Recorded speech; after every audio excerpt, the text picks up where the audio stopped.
Hey guys, Pastor John here again, another video blog. I hope these are working out for you.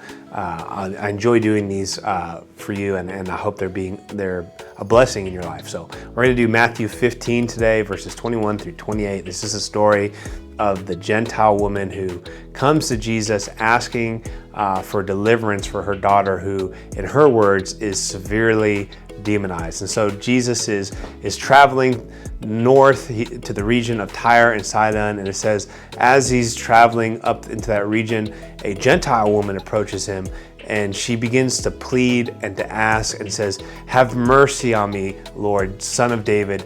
My daughter is possessed by a demon and she is severely tormented."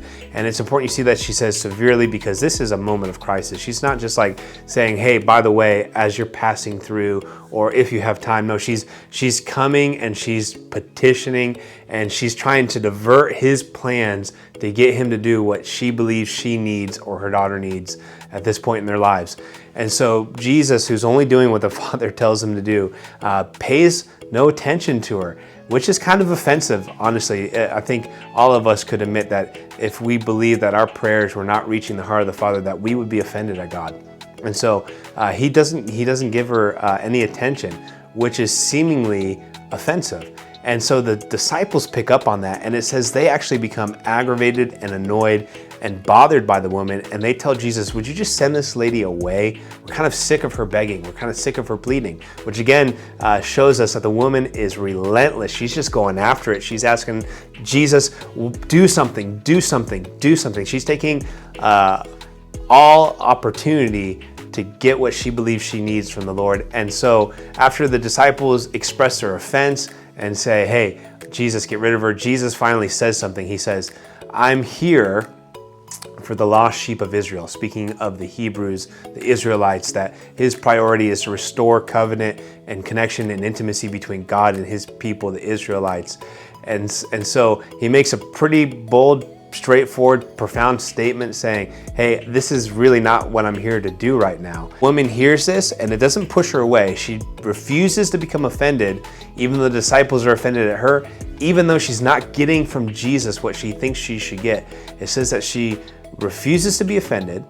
It doesn't say that, but you can imply that, because what she does next is kind of radical. She begins to worship Jesus.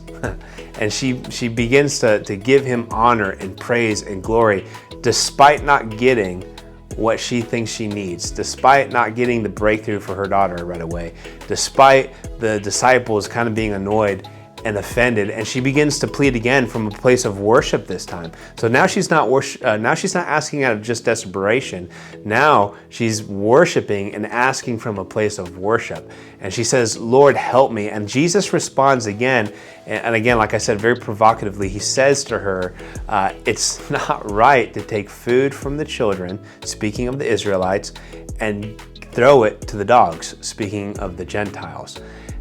And so it's important, though, to understand that even though Jesus pretty much said, "It's not right for me to do for the dogs what I promised to do for God's people," he's not saying dogs as in stray dog or mangy mutt, or sort of like a, forgotten, lost, stray, ugly, whatever. He's not saying that. He's not saying unclean animal. In fact, what he's saying is little dog, or maybe a better translation would be puppy. And so that's kind of a different understanding, because the way that you could look at that is that if there's a household and there's a father of the house and he's got to feed the people he's responsible for, who's he going to feed first? The children or the lost sheep, because he's basically assigning animals to every people group in this story. Is he going to give food to the children or to the puppies first, the family pets? And of course the answer would be the children. And so what Jesus is saying to the woman is not like, "Hey, get away from me, you mangy mutt, you defiled animal, you unclean thing." No, he's saying, "No, my priority right now is to restore covenant connection and bring deliverance to God's people. But you still belong in the household, but right now I'm focused on bringing deliverance for the Israelites." And so basically saying, your time is coming, but it's not this moment. And so the woman hears that, and then she makes a profound statement back to him. And I think this is only possible because instead of being offended, she goes into worship, and the worship actually draws faith out of her to believe that even though this is not what he intended to do at this moment, that she can change his heart just through a pure demonstration of faith. Right? And so it says that from worship, this response is drawn out of her. This pure response of faith is drawn out of her. She says back to him, yes, Lord, you're absolutely right. The children are the priority. The puppies get to eat second when their time is their time. You're absolutely right. But even the dogs or the puppies, the little dogs, get to eat the scraps or the crumbs that fall from the master's table.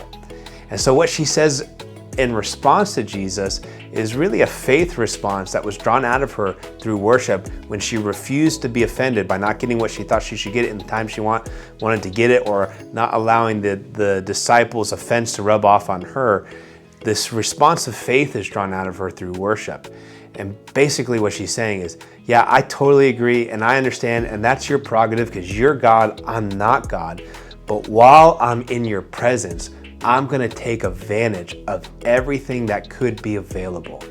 And that's beautiful. That's really a profound way to look at that. So Jesus says to her, wow, what great faith. This woman who has been rejected by the people watching, the disciples, who has not gotten from me in her time that she maybe thought she should get it, has refused to be offended, right? And has instead allowed her desire to see deliverance push her into a place of worship of the one true God. And that worship drew out of her a statement of faith, which is, God, your presence is so grand and majestic, right? See, you can't have that revelation just in crisis. It's only in worship that we step back into faith and we see that even though God's not doing what we thought he would do in our time, that he's so big, he's so grand, that if we just get in his presence, there's going to be an impartation of grace. There's going to be a blessing for us. Whether it was intended for us or not, just being in his presence is going to do something that will bring breakthrough into our lives. And Jesus sees that and he hears that and he says, man, that is profound faith. That's the real deal. And he says, you know what? Because you saw me, you worshiped me, and out of that worship, faith rose up in you, your daughter is healed. And so the same is applicable for our life, right? Often we come to God and the thing we want him to do, he doesn't do. Or the thing we thought should happen, doesn't happen. And we can get offended, right? We can blame God. We can allow people to give us whatever crazy explanation they might have in their own religion as to why God's not doing what we want to do. We can allow people to tell us to cool off because maybe they're offended at our extravagant asking. Or we can recognize that whether he's doing what we want or not, he's still worthy of our worship, and allow ourselves to be drawn back into his presence despite what we think he should be doing or despite what he is or isn't doing. Allow ourselves to be drawn into his presence through worship and remind ourselves that the best place to be, whether we're sitting at the table as children, whether we're like puppies under the table, is to be in his house, to be in his presence. And that just being in his presence brings a blessing into our lives. So I hope that blessed you today. I pray that whatever you're going through, that you would just remind yourself that whether God's doing what you want him to do or not, your priority is to worship him and allow yourself to be refilled from his presence as he does what he wants to do in your life. I love you guys so much. Have a great weekend. Bye-bye.